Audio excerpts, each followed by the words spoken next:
Hello दोस्तों, स्वागत है आपका हमारे यूट्यूब चैनल कॉम्पिटिटिव क्लासेस में। चलिए शुरू करते हैं। आज का हमारा पहला प्रश्न है, गौतम बुद्ध ने अपने पहला उपदेश कहाँ दिया? गौतम बुद्ध ने अपना पहला उपदेश कहाँ दिया? तो सारनाथ में। अगला प्रश्न है, ईसा मसीह का जन्म कहाँ हुआ था? ईसा मसीह का जन्म कहाँ हुआ था? तो बेथलहेम में। अगला प्रश्न है, मगहर किस महापुरुष की जन्मस्थली है? तो ये है कबीर की। अगला प्रश्न देख लेते हैं, सुप्रसिद्ध उर्दू शायर मिर्जा गालिब कहाँ का मूल निवासी था? ये आगरा का मूल निवासी थे। अगला प्रश्न है, भारत में पुनर्जागरण का जनक कहा जाता है किसे? तो राजा राममोहन राय को। अगला प्रश्न है, निम्नलिखित में से किस मध्य संत ने अपने संदेश के प्रचार के लिए सबसे पहले हिंदी का प्रयोग किया? तो रामानंद ने किया था। अगला प्रश्न है, निम्नलिखित में से किस नृत्य का उद्भव उत्तर भारत में हुआ? कथक का। अगला प्रश्न है, निम्न नृत्य शैलियों में से किसका उद्भव पूर्वी भारत से हुआ? तो मणिपुरी का। अगला प्रश्न है, इंद्राणी रहमान का संबंध किस शास्त्रीय नृत्य कला शैली से है? तो ओडिसी से। अगला प्रश्न देख लेते हैं, निम्न में से कौन भरतनाट्यम की विख्यात नृत्यांगना नहीं है? ऑप्शंस क्या क्या हैं? रुक्मणी देवी, अरुण देव, की बाला सरस्वती, यामिनी कृष्णमूर्ति या फिर झामेरी बहनें। तो इसमें से झामेरी बहनें जो हैं वो भरतनाट्यम की विख्यात नृत्यांगनाएं नहीं है। अगला प्रश्न है, पांडवानी किस राज्य की प्रमुख लोक नृत्य शैली है? तो यह है छत्तीसगढ़ की। अगला प्रश्न है, राव किस राज्य की प्रमुख लोक नृत्य शैली है? ये है जम्मू कश्मीर की। अगला प्रश्न है, कीर्तन कहाँ का प्रमुख लोक नृत्य है? तो यह है पश्चिम बंगाल का। अगला प्रश्न है, गिद्धा कहाँ का प्रमुख लोक नृत्य है? यह है पंजाब का। अगला प्रश्न है, तांडव नृत्य किससे संबंधित है? ये संबंधित है वीर और रौद्र रस से। अगला प्रश्न है, इकेबाना किसका जापानी रूप है? तो ये फूलों की सजावट का जापानी रूप है। अगला प्रश्न है, भारतीय लोक नृत्य नहीं है। ऑप्शंस क्या क्या हैं? घूमर, कथकली, गरबा या पिटांडिया। इसमें से कथकली जो है वो लोक नृत्य नहीं है। अगला प्रश्न है, बेगम अख्तर कला की किस विधा से संबंधित हैं? ये जो है संगीत से संबंधित हैं। अगला प्रश्न है, पंडित भीमसेन जोशी के प्रिय कलाम का क्षेत्र क्या रहा है? शास्त्रीय संगीत। अगला प्रश्न है, गोविंद स्वामी पिल्लई का संबंध किस वाद्य यंत्र से है? तो वायलिन से। अगला प्रश्न है, पन्नालाल घोष का संबंध किस वाद्य यंत्र से है? तो इनका संबंध है बांसुरी से। अगला प्रश्न है, जाकिर हुसैन कौन सा वाद्य यंत्र बजाते थे? ये बजाते थे तबला। अगला प्रश्न है, निम्नलिखित में से कौन प्रसिद्ध सरोद वादक है? ऑप्शन क्या क्या है? शिव कुमार शर्मा, पंडित रविशंकर, अमजद अली खान या फिर जाकिर हुसैन। तो सरोद वादक इनमें से कौन है? तो अमजद अली खान। अगला प्रश्न है, अल्बर्ट आइंस्टीन कौन सा वाद्य यंत्र बजाने में निपुण थे? तो ये वायलिन बजाने में निपुण थे। अगला प्रश्न है, निम्नलिखित में से कौन सा युग्म सही नहीं है? इसमें से जाकिर हुसैन ये हारमोनियम ये संबंधित नहीं है इससे। इसका ये आंसर सही हो जाएगा। बाकी बिरजू महाराज कब तक से संबंधित है? बिस्मिल्लाह का शहनाई से संबंधित है और अमजद अली खान सरोद वादक है। अगला प्रश्न है, गुदई महाराज का संबंध किस वाद्य यंत्र से है? तो तबला से। अगला प्रश्न है, आंग्ला चित्र शैली में किस प्रकार के चित्रों की प्रधानता रही है? तो पौराणिक कथाओं एवं रीतिकालीन नायक नायिकाओं का।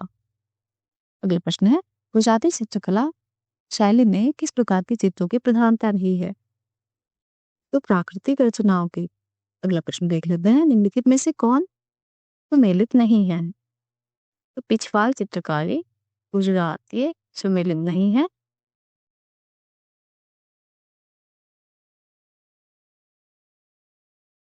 बाकी मधुबनी चित्रकला बिहार की है, फुलकारी कला हरियाणा की है, कलमकारी कला देश की है। अगला प्रश्न है, उमा की तपस्या शिव पार्वती पसंद प्रणाम आदि किस प्रतिभाशाली चित्रकार की उत्कृष्ट कृतियां हैं? तो यह है नंदलाल बोस की। अगला प्रश्न है,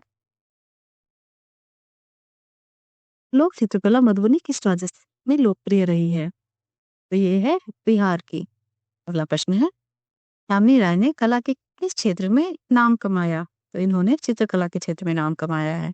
अगला प्रश्न है, भारत की प्राचीन कला परंपराओं को पुनर्जीवित करने के लिए Indian society of oriental art की स्थापना किसने की थी? तो अवनींद्रनाथ टैगोर ने। अगला प्रश्न है, चित्रकला की मुगल कला भारतीय लघु चित्रकला की रीढ़ है। निम्नलिखित में से किस कला पर मुगल चित्रकला का प्रभाव नहीं पड़ा? तो तालीम घाट पर। अगला प्रश्न है, मुगल चित्रकला किसके राज्यकाल में अपनी पराकाष्ठा पर पहुंची?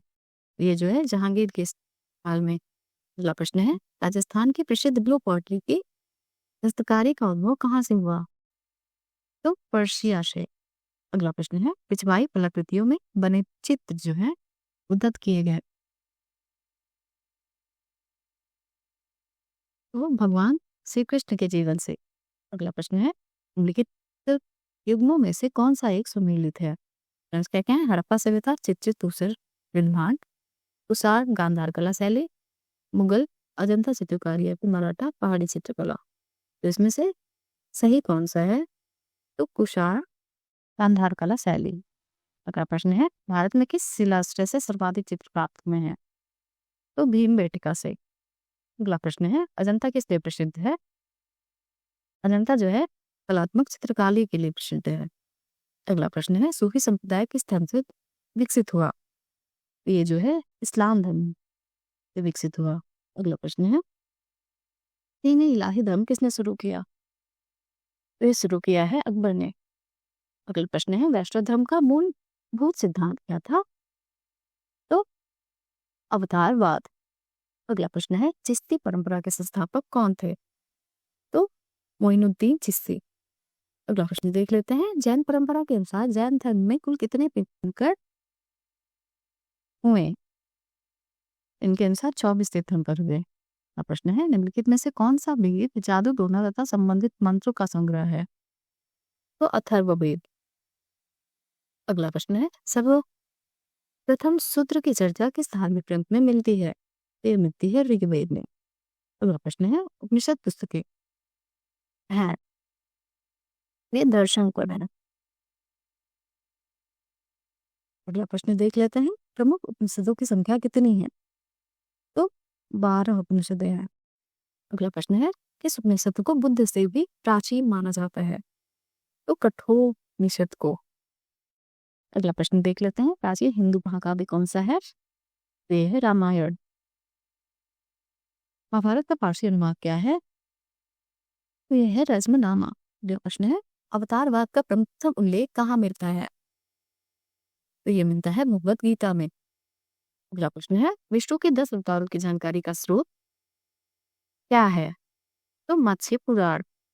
अगला प्रश्न है, लिंग पूजा का पहला स्पष्ट प्रमाण कहाँ से मिलता है? तो ये मिलता है मत्स्य पुराण से। अगला प्रश्न है, हीनयान तथा महायान के धर्म के 2 भाग हैं। ये बौद्ध धर्म के 2 भाग हैं। अगला प्रश्न है, इस्लाम धर्म के प्रवर्तक मोहम्मद ताहा का जन्म कहाँ हुआ था? तो मक्का में। अगला प्रश्न है, ईसा मसीह का जन्म स्थल क्या है? तो बेथलेहम। अगला प्रश्न है, उत्तर प्रदेश में बौद्ध एवं जैनियों दोनों की प्रसिद्ध तीर्थस्थली कौन सी है? तो कौशाम्बी। अगला प्रश्न है, वह स्तूप स्थल का संबंध भगवान बुद्ध के जीवन की किसी घटना से नहीं रहा है? ऑप्शंस क्या क्या हैं? सारनाथ, सांची, बोध गया, फिर कुशीनगर।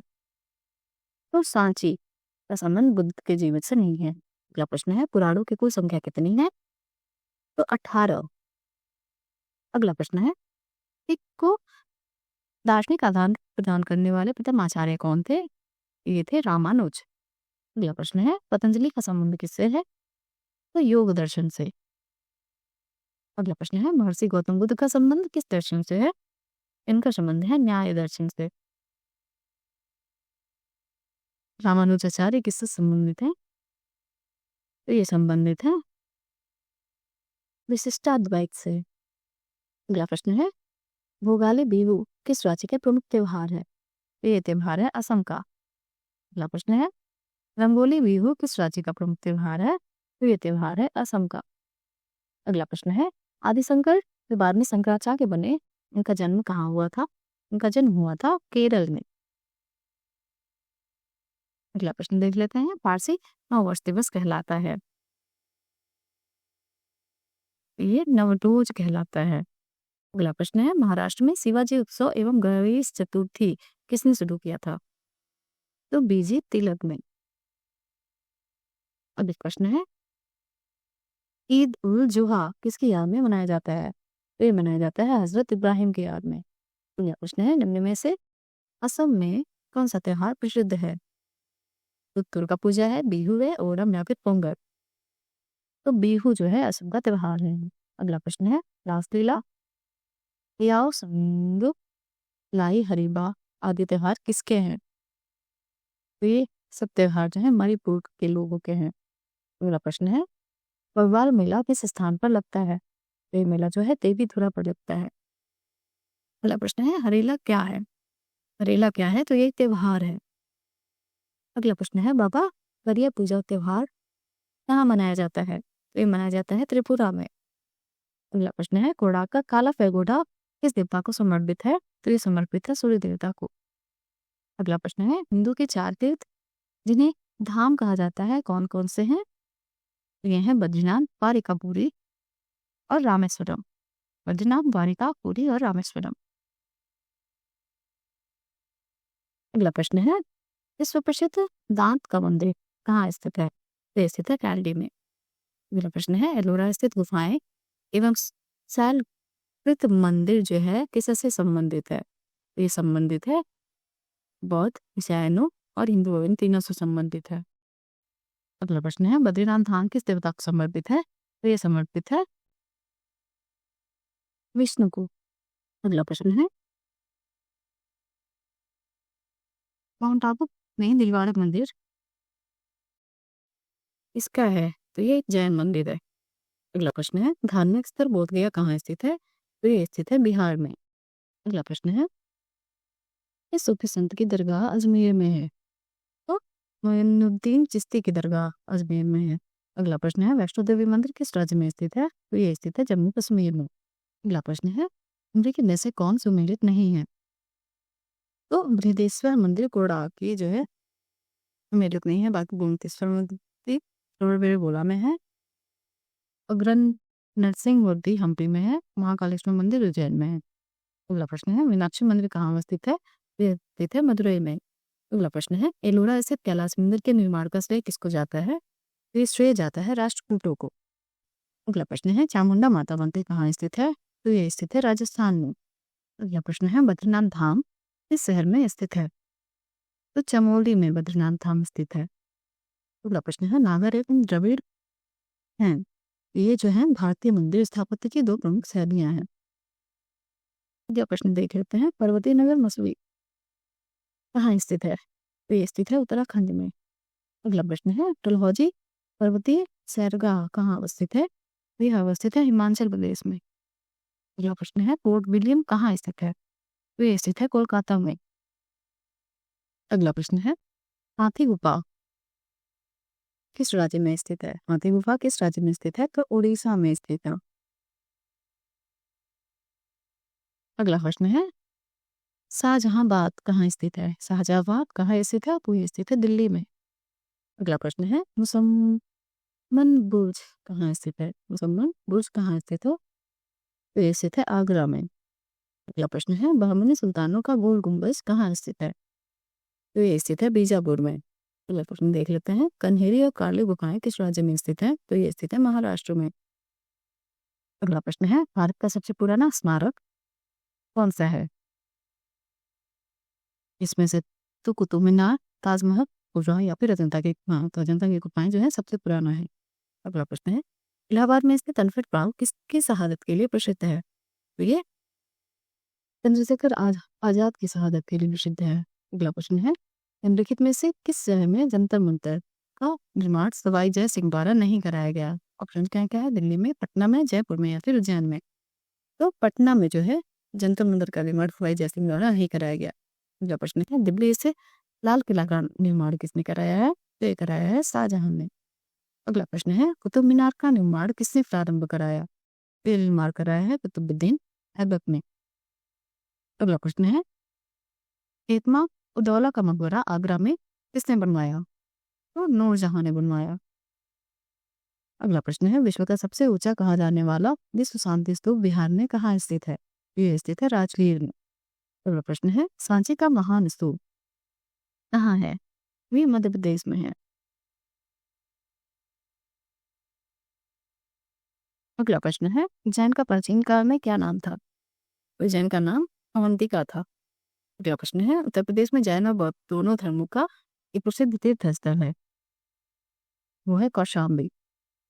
अगला प्रश्न है, पशुपतिनाथ मंदिर कहाँ स्थित है? तो ये स्थित है काठमांडू में। अगला प्रश्न है,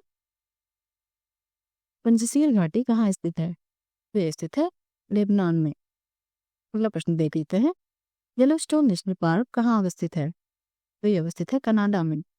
अगला प्रश्न है, स्टैचू ऑफ लिबर्टी बना है, ये बना है यूएसए में।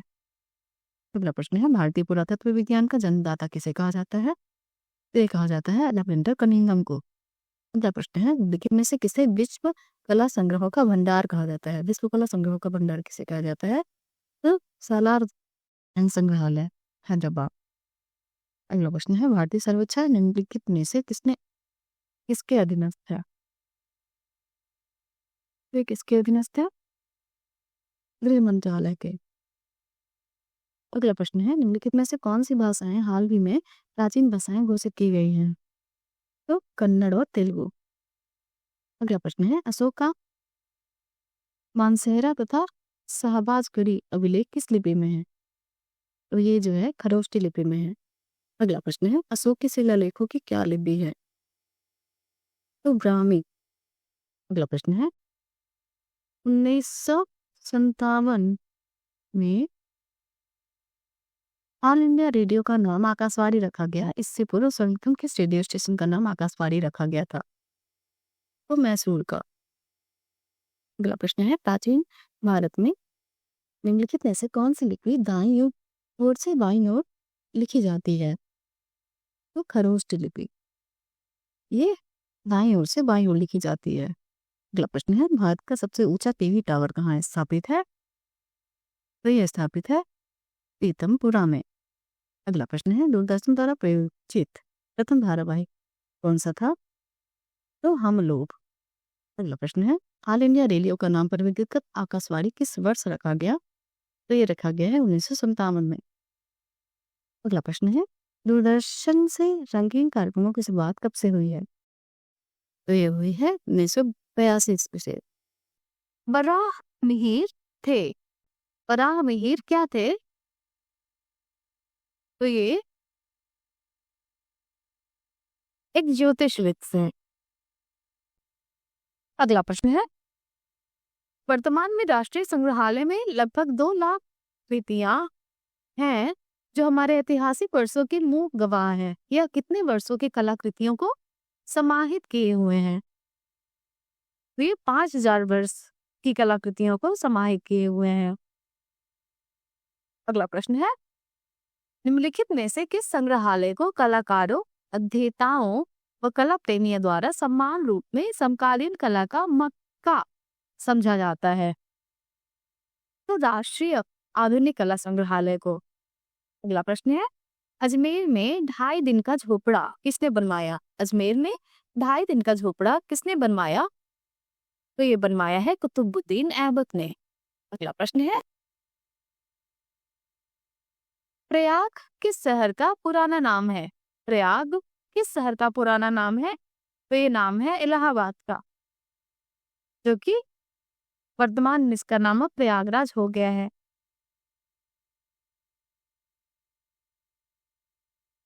अगला प्रश्न है,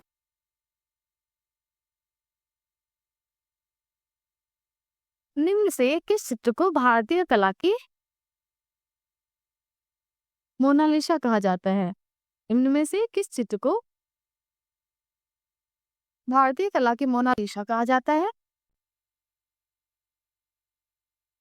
तो बनी ठनी को। अगला प्रश्न है, जैसलमेर की पटुआ की हवेली अपनी किस विशेषता के कारण प्रसिद्ध है? तो ये पत्थर की जालियों में की गई कटाई के कारण प्रसिद्ध है। अगला प्रश्न है, गीत वंदे मातरम मूलतः किस भाषा में लिखा गया था? ये जो है बांग्ला भाषा में लिखा गया था। अगला प्रश्न है, बुल फाइटिंग सांड युद्ध किस देश का राष्ट्रीय खेल है? तो ये खेल है स्पेन का। अगला प्रश्न है, निम्न में से कौन संगमरमर पर सुनहरी नक्काशी कार्य के लिए प्रसिद्ध है? तो संगमरमर पर सुनहरी नक्काशी कार्य के लिए कौन प्रसिद्ध है? तो मोहम्मद हनीफ उस्ताद। अगला प्रश्न है, भारत का सर्वश्रेष्ठ संगमरमर कहाँ से प्राप्त होता है? तो ये प्राप्त होता है कोटा से। अगला प्रश्न है, राजस्थान में स्थापत्य कला का जनक किसे कहा जाता है? तो राणा कुंभा को। अगला प्रश्न है, मेवाड़ चित्रकला की प्रमुख विशेषता कौन सी है? तो चटकीले रंगों का प्रयोग। अगला प्रश्न देख लेते हैं, किस शैली में जैन तीर्थंकरों के चित्र बनाए गए?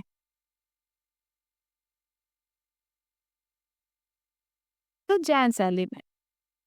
अगला प्रश्न है, किलेना की तरह पशु पक्षियों का अलंकरण किस शैली में किया गया है? तो ये किया गया है अपभ्रंश शैली में। अगला प्रश्न है, किस शैली के चित्रों में गर्दन और उंगलियां लंबी बनाई गई हैं? तो ये बनाई गई हैं किशनगढ़ शैली में। अगला प्रश्न है, निम्न में से किस शैली में ज्यामितीय चित्रों की अधिकता है? ज्यामितीय चित्रों की अधिकता किस शैली में है? तो अम्बर शैली में। अगला प्रश्न है, किस शैली के चित्रों में बैलगाड़ी टमटम जैसे जन सामान्य की सवारियों को भी चित्रित किया गया है? तो ये किया गया है कंपनी शैली में। अगला प्रश्न है, मधुबनी पेंटिंग में प्रयुक्त रंगों का चयन कैसे होता है? तो ये प्राकृतिक होता है। अगला प्रश्न है, निम्न में से कौन सा विषय मधुबनी पेंटिंग का नहीं है? ऑप्शंस क्या क्या है? तांत्रिक, रामकृष्ण, बुद्ध या फिर काली। तो इसमें से बुद्ध जो है मधुबनी पेंटिंग का विषय नहीं है। अगला प्रश्न है, किसके काल में पोथी चित्र में भीड़ भाड़ के चित्र बने? किसके काल में पोथी चित्र में भीड़ भाड़ के चित्र बने? तो ये बने हैं अकबर के काल में। अगला प्रश्न है, शांति निकेतन की स्थापना किसने की? शांति निकेतन की स्थापना किसने की है? तो ये की है रविन्द्रनाथ टैगोर ने। अगला प्रश्न है, गुरु गोविंद सिंह की समाधि कहाँ निर्मित है? गुरु गोविंद सिंह की समाधि कहाँ निर्मित है? तो नांदेड़ में। अगला प्रश्न है, निम्नलिखित मुगल सम्राटों में निर्माताओं का राजकुमार कहलाता था? तो ये शाहजहां कहलाता था। अगला प्रश्न है, गुलबदन बेगम द्वारा रचित पुस्तक का नाम क्या है? ये है हुमायूंनामा। अगला प्रश्न है, भारतीय संगीत केवल मनुष्य मात्र को ही प्रभावित नहीं करता है या पशुओं तक को मंत्रमुग्ध कर देता है? यह कथन किसका है? ये कथन है अमीर खुसरो का। अगला प्रश्न है, कौन सी विशेषता ताजमहल के स्थापत्य की नहीं है? ऑप्शंस क्या क्या है? दोहरी गुंबद, पितृडुमरा, श्वेत संगमरमर या फिर चारबाग योजना। तो चारबाग योजना जो है वो ताजमहल के स्थापत्य की विशेषता नहीं है। अगला प्रश्न है, किशनगढ़ शैली के महान चित्रकार कौन है? तो इसमें से निहाल चंद जो है वो किशनगढ़ शैली के चित्रकार हैं। अगला प्रश्न है, मध्यकाल में पहाड़ी चित्रकला का आरंभ बिंदु क्या रहा है? तो बसोली शैली। अगला प्रश्न है, मेहराबदार मुख्य द्वार के दोनों और अलंकारिक मीनारों का निर्माण किस शैली की विशेषता है? तो ये गुजरात शैली की। अगला प्रश्न है, निम्नलिखित किन स्थलों पर हर 12वें वर्ष कुंभ मेला आयोजित होता है? तो ये होता है प्रयाग, हरिद्वार, उज्जैन और नासिक। अगला प्रश्न है, नागर, द्रविड़ और बेसिक क्या है? तो ये भारतीय मंदिर वास्तु की 3 मुख्य शैलियां हैं। अगला प्रश्न है, स्कूल ऑफ एथेंस किसकी प्रमुख भित्ति चित्र है? ये जो है माइकल एंजेलो की भित्ति चित्र है। अगला प्रश्न है, अशोक का अपने शिलालेखों में सामान्यतः जिस नाम से उल्लेख हुआ है वह क्या है? तो यह है चक्रवर्ती। अगला प्रश्न है, चूल काल में निर्मित पटराज की प्रतिमाओं में देवाकृति प्रायः किस प्रकार की है? तो चतुर्भुजी प्रकार की। अगला प्रश्न है, उड़ीसा की गुफाओं में कौन सी गुफा सर्वाधिक अलंकृत है? रानी की गुफा जो है वो अलंकृत है। अगला प्रश्न है, महाबलीपुरम के मंदिरों में किस प्रकार के चित्र चित्रित किए गए हैं? तो कृष्ण लीला की चित्र। अगला प्रश्न है, ऋतु वर्मा किस संगीत से संबंधित हैं? तो ये संबंधित है परवानी गायन से। अगला प्रश्न है, विद्वानों द्वारा स्तूपों के कितने प्रकार बताए गए हैं? तो स्तूपों के 4 प्रकार बताए गए हैं। अगला प्रश्न है, सर्वप्रथम कब और कहाँ की गुफा में आदि मानव द्वारा बनाए गए चित्रों की खोज की गई? तो 1871 में अल्तामीरा में। अगला प्रश्न है, आदम कला को और किस नाम से जाना जाता है? आदम कला को और किस नाम से जाना जाता है?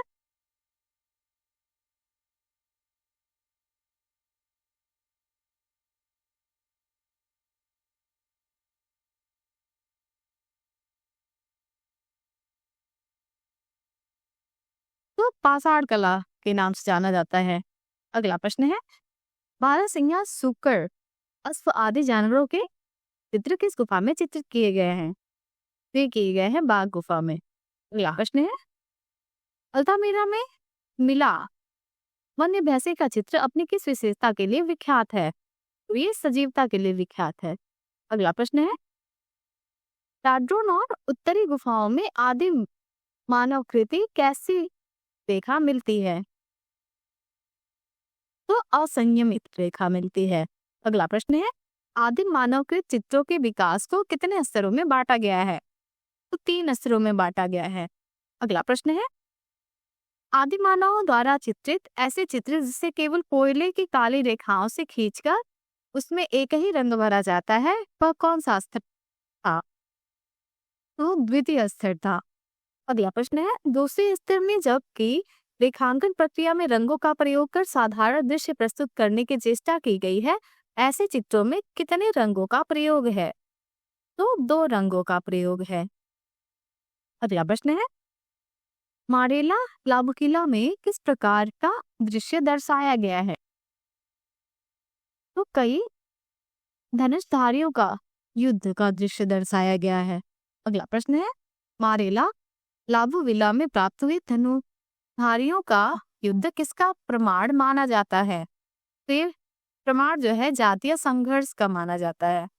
अगला प्रश्न है, निम्नलिखित में से किनकी कला को आदिम कला के समकक्ष माना गया है? आदिम कला के समकक्ष किसको माना गया है?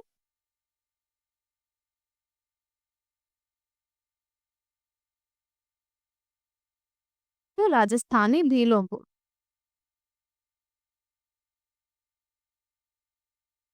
अगला प्रश्न है, अल्तामीरा के बाघ प्राप्त चित्र कहाँ पाए गए हैं? तो ये पाए गए हैं लास्को गुफा में। अगला प्रश्न है, प्राग कला सबसे अधिक कहाँ जीवित रही? तो ये जीवित रही है अफ्रीका में। अगला प्रश्न है, भारतीय प्राग चित्रों की प्राप्ति कहाँ से हुई है? तो ये हुई है मिर्जापुर लुकनिया से। अगला प्रश्न है, प्राग चित्रों का पता कब चला? तो पूर्व पाषाण काल में। अगला प्रश्न देख लेते हैं, पूर्व पाषाण काल का समय क्या है? तो ये समय है 40,000 से 10,000 ईस्वी पूर्व। अगला प्रश्न है, मध्य पाषाण काल की अवधि कौन सी है? तो 10,000 से 3,000 ईस्वी पूर्व। अगला प्रश्न है, भारतीय प्राप्त शिला चित्रों की खोज का श्रेय किसे है? तो जाव पापबर्न को। अगला प्रश्न है, पापबर्न को 14 मार्च 1883 में किस गुफा में सांभर के चित्र प्राप्त हुए? तो ये प्राप्त में है हरणी हिरन में। अगला प्रश्न है, 1911 ईस्वी के मिर्जापुर के गजेटियर में किस नदी की घाटी की चित्रित गुफाओं को सर्वप्रथम मानव निवास बताया गया है? तो सोन नदी घाटी की जो गुफाओं को। अगला प्रश्न है, नवपाषाण काल के चित्रों का प्रमुख स्थल कौन सा है जहां सोन नदी के किनारे अधिकतर चित्रित गुफाएं मिली हैं? तो मिर्जापुर। अगला प्रश्न है, कहाँ की पहाड़ियों में सर्वप्रथम भारतीय गुफा चित्र मिले हैं? तो कैमूर की पहाड़ियों में। अगला प्रश्न है, ज्यामिति या अमूर्त कला का विकास कब हुआ? ज्यामिति या अमूर्त कला का विकास कब हुआ? तो नवपाषाण काल में। अगला प्रश्न है, पत्थर के औजारों का आरंभ कब से माना जाता है? तो ये माना जाता है पाषाण काल से। अगला प्रश्न है, प्राचीन मिस्र की कला मूलतः कैसी है? तो ये आमतेष्टि कला है। अगला प्रश्न है, निम्नलिखित में से किस विश्व प्रसिद्ध कृति का निर्माण फिरौनों द्वारा किया गया? फिरौनों द्वारा किस विश्व प्रसिद्ध कृति का निर्माण किया गया है? तो मिस्र का पिरामिड। अगला प्रश्न है, मृतकों के लिए प्रयुक्त सामग्री मकबरे, मुखौटे, मत पेटियों आदि का निर्माण कहाँ किया गया था? तो ये किया गया था मिस्र में। अगला प्रश्न है, मिस्र के कलाकारों द्वारा बनाए गए भाव विहीन चित्रों को देखकर किस प्रकार की संभावना व्यक्त की जाती है? तो इनको देखकर, मृत व्यक्तियों को देखकर व्यक्ति चित्र बनाने की परंपरा की संभावना व्यक्त की जाती है। अगला प्रश्न है,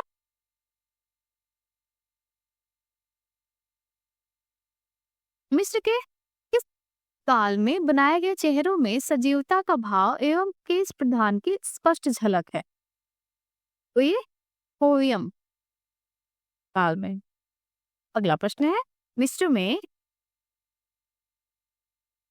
शुरू के पिरामिड काल में राजाओं की किस प्रकार की बनी पोर्ट्रेट मूर्ति को स्मारक के अंदर छुपा दिया जाता था? तो ये ग्रेनाइट पोर्ट्रेट मूर्ति को। अगला प्रश्न है, मिस्र में ग्रेनाइट की पोर्ट्रेट मूर्ति को स्मारक के साथ छुपाने के पीछे कौन सी मान्यता थी? तो उस पोर्ट्रेट मूर्ति के माध्यम से मृतक सदैव जिंदा रह सकता है, ये मान्यता थी। अगला प्रश्न है, राफेल ने कहाँ से शिक्षा प्राप्त की? तो इन्होंने पेरुजीनी से शिक्षा प्राप्त की। अगला प्रश्न है, 1580 से 1950 ईस्वी पूर्व, जिसे थोवियम काल भी कहा जाता है, में किनका बहिष्कार होने लगा और उसकी जगह देवताओं एवं समाधियों की परंपरा आरंभ हुई? तो पिरामिडों का। अगला प्रश्न है, अमरना कला की विश्व प्रसिद्ध और सर्वश्रेष्ठ कृति क्या है? तो ये है नेफरदीति की मूर्ति। अगला प्रश्न है, मृतकों का स्थान के रूप में कौन सी जगह प्रसिद्ध है? तो मोहनजोदड़ो। अगला प्रश्न है, चारों तरफ से बरामदों से घिरा विशाल स्नानागार तानघर किस स्थान का महत्वपूर्ण वास्तुकला का नमूना है? ये नमूना है मोहनजोदड़ो का। अगला प्रश्न है, मोहनजोदड़ो से प्राप्त युवा नर्तकी की प्रतिमा किस धातु की बनी है? तो ये बनी है कांसे की। अगला प्रश्न है, दाढ़ी वाला ध्यानी मानव किस काल की मूर्तिकला का उत्कृष्ट नमूना है? तो ये सिंधुकालीन कला का। अगला प्रश्न है, निम्न में से किस एक पूरा स्थल से पाषाण संस्कृति से लेकर हड़प्पा सभ्यता तक के सांस्कृतिक अवशेष प्राप्त हुए हैं? तो ये मेहरगढ़ से प्राप्त हुए हैं। अगला प्रश्न है, मुद्रा, धान्यागार, नारी की मूर्तियों, खिलौने आदि किस स्थान से प्राप्त हुए हैं? तो ये प्राप्त हुए हैं हड़प्पा से। अगला प्रश्न है, सिंधुकालीन भवनों के निर्माण में किनका प्रयोग किया गया है? तो पक्की ईंट का प्रयोग किया गया है। अगला प्रश्न है, पत्थरों का प्रयोग किस काल के भवनों में नहीं किया गया है? ऑप्शन क्या क्या है? वैदिक काल के भवनों में, उत्तर वैदिक काल के भवनों में, सिंधुकालीन भवनों में या फिर गुप्तकालीन भवनों में? तो पत्थर का प्रयोग जो है सिंधुकालीन भवनों में नहीं किया गया है। अगला प्रश्न है, सिंधु घाटी से प्राप्त मूर्तियों में बहुतायत संख्या में नारी की मूर्तियां मिली हैं। तो ये जो है चेहरे पर कुरूपता का भाव लिए मिली हैं। अगला प्रश्न है, सर्वप्रथम 1875 में कौन हड़प्पा संस्कृति को प्रकाश में लाया? तो सर कनिंघम में। अगला प्रश्न है, हड़प्पा के खंडहर एवं टीलों को कनिंघम महोदय ने कितने भागों में वर्गीकृत किया है? इन्होंने 7 भागों में वर्गीकृत किया है। अगला प्रश्न देख लेते हैं, दयाराम साहनी ने किस वर्ष में हड़प्पा की खोज की है? तो दयाराम साहनी ने 1922 में हड़प्पा की खोज की है। अगला प्रश्न है,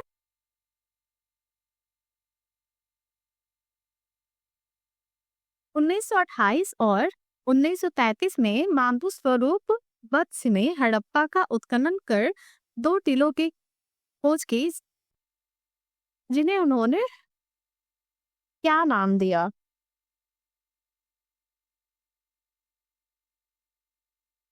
तो टीला जी और टीला एच। अगला प्रश्न है, उरुक में स्थित आकाशीय आवास का अहाता और अनुजिगुरत किस कला के प्राचीनतम पूजा स्थल के अवशेष हैं? तो ये मेसोपोटामिया की कला के अवशेष हैं। अगला प्रश्न है, उरुक से प्राप्त कौन सी मूर्ति मेसोपोटामिया कला की प्रथम उपलब्ध प्राचीन मूर्ति है? तो एक मानव धड़। अगला प्रश्न है, नवदा टोली का उत्खनन किसने प्रारंभ किया था? तो ये प्रारंभ किया था HD सांकलिया ने।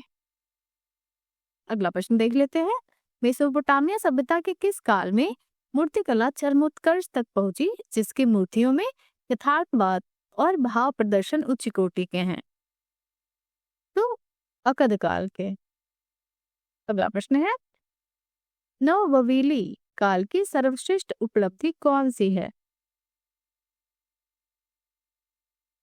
तो हैंगिंग गार्डन। अगला प्रश्न है, किस देश की कला का स्वभाव प्रारंभ में ज्यामितीय था, जिसका प्रमुख केंद्र एथेंस था? तो ये यूनानी कला का। अगला प्रश्न है, किस स्थान पर बौद्ध, जैन और ब्राह्मण धर्मों के अवशेष प्राप्त हुए हैं? तो ये मथुरा से प्राप्त हुए हैं।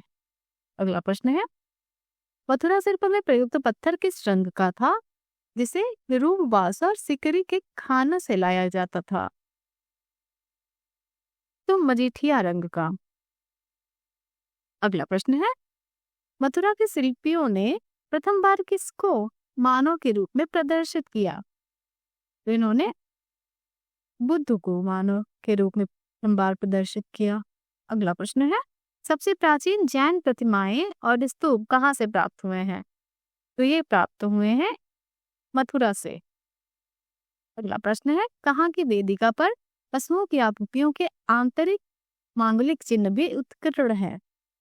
तो मथुरा की वेदियों पर। अगला प्रश्न है, मथुरा की वेदिका स्वरूप को कमलों की बड़ी माला से सजाया गया है, जिसे जालगिनी माला की संज्ञा दी गई है। वह माला कितने फूलों से गुथी जाती थी? तो ये 1 सहस्त्र फूलों से गुथी जाती थी। अगला प्रश्न है, कहाँ के स्तूप का अंड भाग अधिक ऊंचा और लंबोदरा हो गया था? तो मथुरा के स्तूप का। अगला प्रश्न है, मथुरा कला में किसकी मूर्ति सिंहासनासीन और बड़ी आकृति की है? तो गौतम बुद्ध की। अगला प्रश्न देख लेते हैं, बुद्ध की खड़ी मूर्तियों के पैरों के नीचे किसकी आकृति पाई जाती है? तो सिंह की आकृति।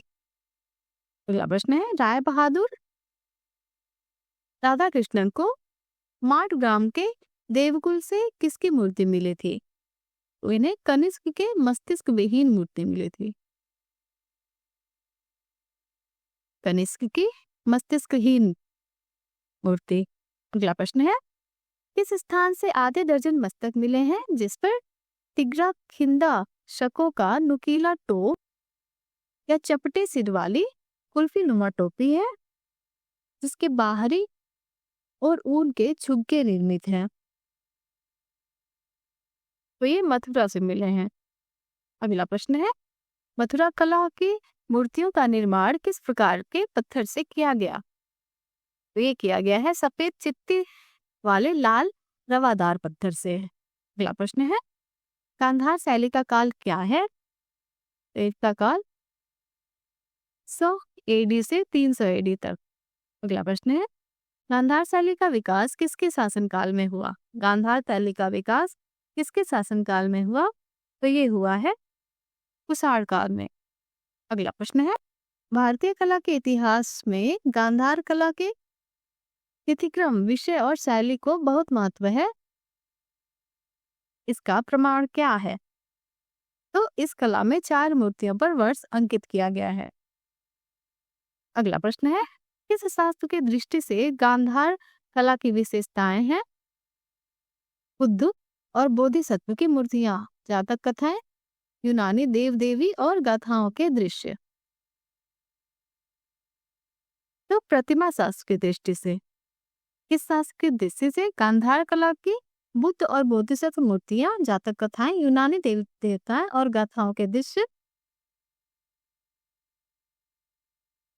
ये इसकी विशेषता है।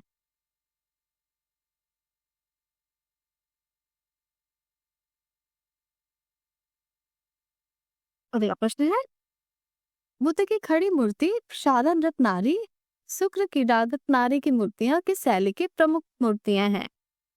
तो ये मथुरा शैली की। अगला प्रश्न है, एथीना या रोमा देवी की मूर्तिकला शैली का सुंदर नमूना है? तो गांधार।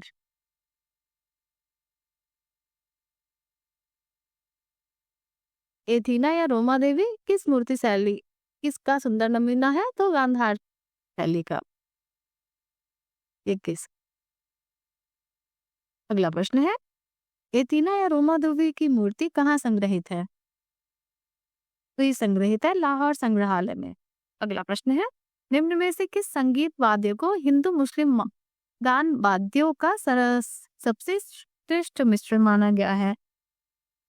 तो सितार का। अगला प्रश्न है, तक्षशिला में गांधार शैली की हजारों मूर्तियां किस रंग के परतदार पत्थर की बनाई गई हैं? तो ये स्लेटी रंग की बनाई गई हैं। अगला प्रश्न है, फिर सिरकप और सिरमुख तक्षशिला में कला के 3 स्थान हैं। अगला प्रश्न है, गांधार कला में किस रंग के पत्थरों का प्रयोग किया गया है?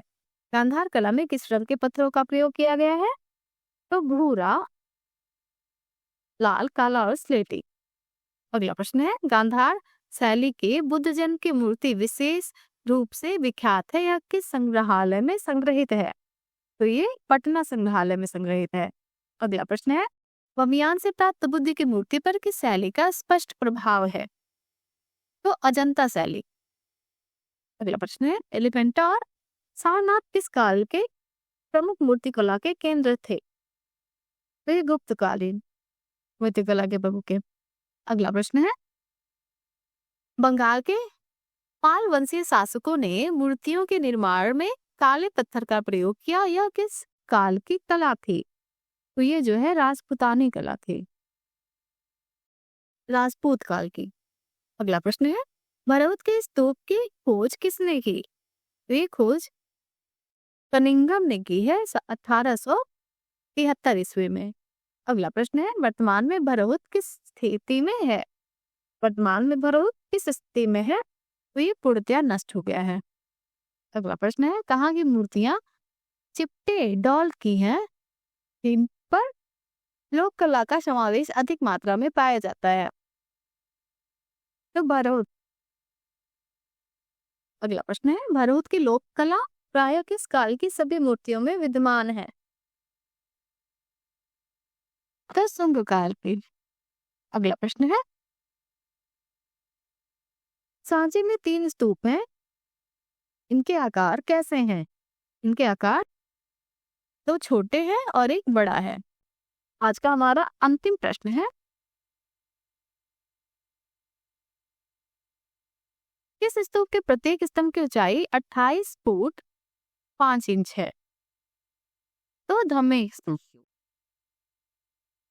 चलिए, यदि आपको हमारा वीडियो पसंद आया हो तो हमारे चैनल को लाइक करिए, सब्सक्राइब करिए और बेल आइकन दबाना ना भूलिए। हमारे साथ बने रहने के लिए धन्यवाद।